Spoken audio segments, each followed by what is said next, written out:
गुजरांवाला के थाना सदर के इलाका चंद किला के करीब जापान प्लट फैमिली के घर में चोरी की बड़ी वारदात। घर में कोई शख्स मौजूद न होने का फायदा उठाकर चोरों ने तसल्ली से घर का सफाया किया।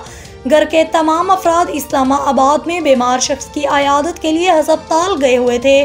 चोर खिड़की तोड़कर बंद घर में दाखिल हुए। घर में 121 तोले सोना, 16 लाख नकदी, घड़ियां, लैपटॉप, 3 एप्पल फोन्स, दीगर कीमती सामान सब लेकर फरार हो गए। मुतासिरा शख्स का कहना है कि चोर अपना घर समझकर चाय पीते रहे और घर के तमाम कमरों का सफाया करते रहे। चोरों ने घर में कीमती कपड़े, जूते, साबुन, टिश्यूज भी ना छोड़े। पुलिस का कहना है कि तहकीकात कर रहे हैं। मुकदमा दर्ज करके जल्द मुल्ज़मान गिरफ्तार कर लिए जाएंगे।